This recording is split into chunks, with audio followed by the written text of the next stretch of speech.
2017 में यूपी की कमान प्रदेश की जनता ने बीजेपी के हाथों में इसलिए सौंपी थी ताकि सपा राज में फैले जंगल राज और गुंडा राज पर लगाम लगाई जा सके और प्रदेश में अपराध कम हो सके। लेकिन कहीं न कहीं इस मामले में प्रदेश की योगी सरकार फेल होती नजर आई, क्योंकि आए दिन राज्य में बड़े बड़े अपराध होते ही रहते हैं। हालांकि कई ऐसे मौकों पर सीएम योगी ने कड़े तेवर दिखाए हैं जब प्रदेश को सबसे ज्यादा जरूरत थी, जैसे सीएए एनआरसी लागू करते वक्त थी। दिल्ली में ऐसे दंगे भड़के कि 53 लोगों की जान चली गई, लेकिन यूपी में योगी के डंडे के आगे सारे सीएए एनआरसी विरोधी पानी भरते नजर आए। लेकिन फिर एक बार सूबे में अपराध अपने पैर पसार रहा है और उसे वहीं थामने के लिए अब यूपी की योगी सरकार ने एक बड़ा कदम आगे बढ़ाते हुए राज्य में एक नई स्पेशल सिक्योरिटी फोर्स नाम की नई फोर्स का गठन किया है। औद्योगिक प्रतिष्ठानों, प्रमुख स्थलों, हवाई अड्डों, मेट्रो और कोर्ट समेत अन्य जगहों की सुरक्षा की जिम्मेदारी इस फोर्स को सौंपी गई है।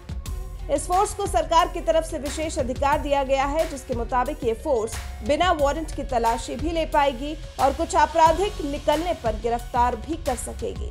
ये बल हर उस शख्स को गिरफ्तार कर पाएगा जो उसे प्रतिष्ठानों की सुरक्षा के दौरान कर्तव्यों का पालन करने से रोकेगा, हमला करता है या फिर हमला करने की धमकी देता है या फिर आपराधिक बल का प्रयोग करने की कोशिश करता है।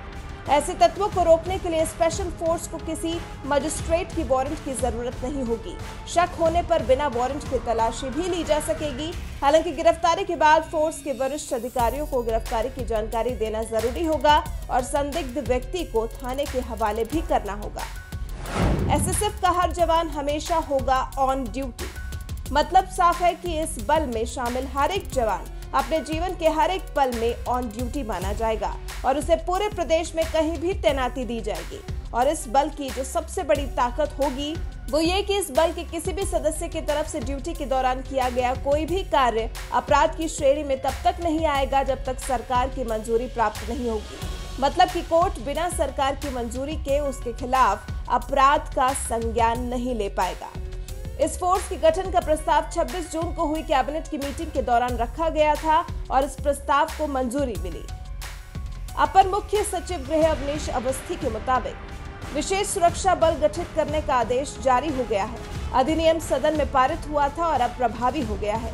इसके स्ट्रक्चर, तैनाती और कामकाज पर डीजीपी से रोड मैप मांगा गया है। अवनीश अवस्थी का कहना है कि ये मुख्यमंत्री का ड्रीम प्रोजेक्ट है। हाईकोर्ट ने आदेश दिया था कि सिविल कोर्ट में स्पेशल फोर्स की तैनाती की जाए। जानकारी के लिए आपको बता दें कि इस विशेष सुरक्षा बल में 9,919 कर्मी होंगे।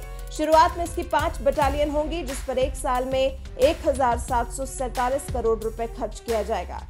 पीएससी का इंफ्रास्ट्रक्चर भी इसमें शेयर किया जाएगा। अब आप हमें कमेंट करके ये बताइए कि सीएम योगी की तरफ से गठित स्पेशल फोर्स से आपकी क्या उम्मीदें हैं और उसके बाद क्या आपको लगता है कि ये स्पेशल फोर्स यूपी में अपराध खत्म करने में कामयाब हो पाएगी?